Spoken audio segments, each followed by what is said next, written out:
Miraculous, determined, courageous, these are just a few words that people use to describe Tina Davis. And what did you see? Did you think she was alive? No, I did not. I walked in, there was blood covering the floor. Standing with her in the bathroom where firefighter Billy Flugard found her clinging to life, I completely understand why. So I was laying face down with my head right here at the door. That Tina is even able to share her story with me is inexplicable, and she credits Billy for saving her life. I didn't think she was alive until she said, "Help me," and then the whole ball game changed. That's because Tina Davis was shot 7 times at close range inside her Ball Ground, Georgia home. What was Tina's condition when you got in? Well, she was critical. This was the scene when Billy responded to Tina's home. Tina on her bathroom floor struggling to survive. And I just kept thinking, if I can just get in that ambulance, I'm going to be okay. Tina knew how to push her body to the absolute limits. She'd been doing it for years as a runner. I ran a 5K and a half, and then in Virginia Beach, I did a 5K, a half, and a beach run. Tina is proud of her accomplishments. You can see her stamina as she climbs this simple flight of stairs to the room where she keeps the medals that she's earned over the years for her long-distance running, including full and half marathons. How did it help that she's a marathon runner? Because she's able to stay calm, keep her heart rate regulated.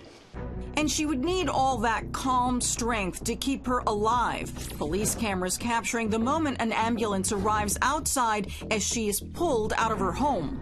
Well, I remember when they rolled me over, they rolled me across this arm, and I remember screaming out. It's okay, just stay with us, all right? He said, I was so glad when I heard you scream, because he was like, if she's screaming, she's still with us. But he said in the very next second, my legs came across, and he knew that I was paralyzed, and he was like, oh, no. To call Tina Davis a survivor is an understatement. The barrage of gunfire piercing her jaw, chest, leg, and arm. But thankfully for Tina, every single one of those bullets missed her vital organs. Tina insists she just knew she was going to pull through. I said she's gonna live out of spite. I told her that. I said, "You gonna live out of spite." Were you afraid she was going to die in that ambulance? Mm-hmm. Yeah, 100%. Just because of given the wounds, where they're at, the general location, her vital signs. Tina has a lot to live for, starting with her 2 sons who are able to sit with her and look through old photographs. They tell me they cherish each moment they now have with their mom.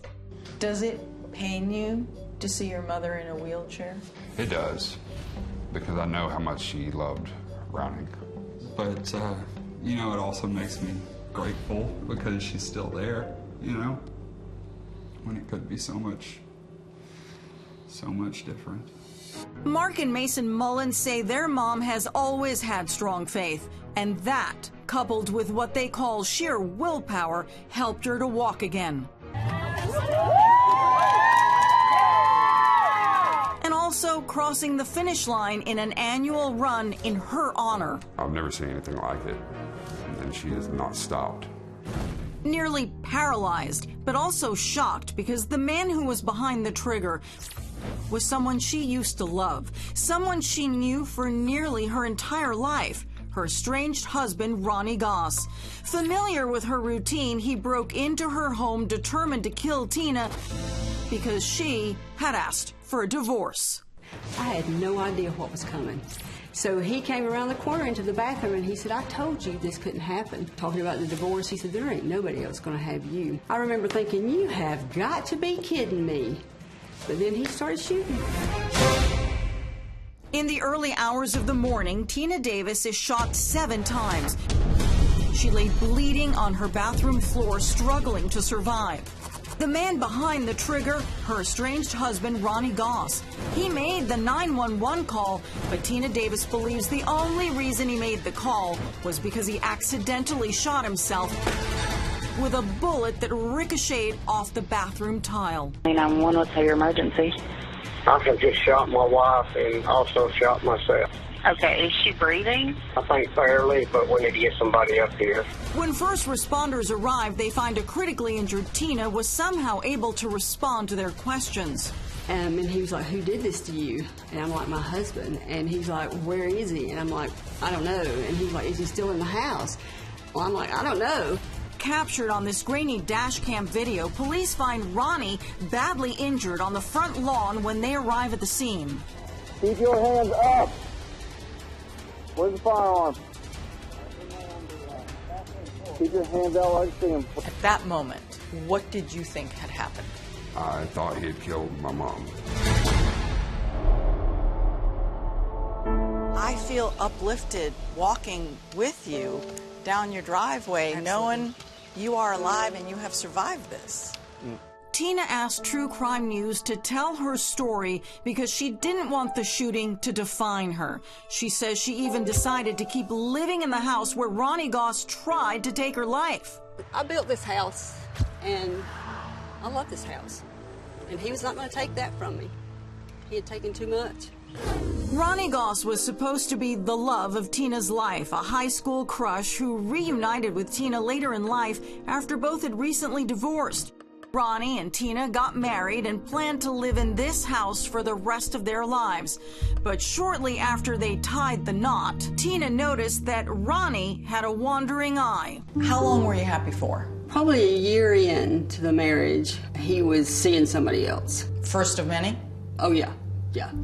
He was a serial cheater. Tina Davis said she knew of at least 3 women her husband had on the side, but couldn't imagine going through another painful divorce. Did you confront him about the cheating, and did he say, look, I'm going to stop? Always. And he thought he could throw money at things. So after the first girl, he put in this massive pool at the house. After the second girl, I got a new car.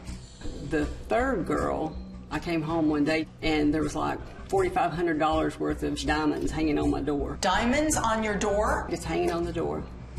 But no amount of diamonds could fix the damage that Ronnie had caused. She decided she'd had enough.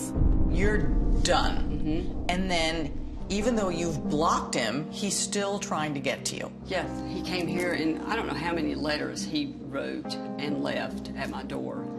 And he left the jewelry. It was a diamond ring, a matching diamond necklace, and then a diamond necklace that was a key. And he had wrote, you know, he had a card for each one, like, this is the key to my heart.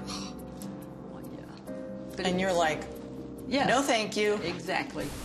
2 weeks later, surveillance video captures Ronnie Goss at this convenience store buying coffee before heading to Tina's home to shoot her.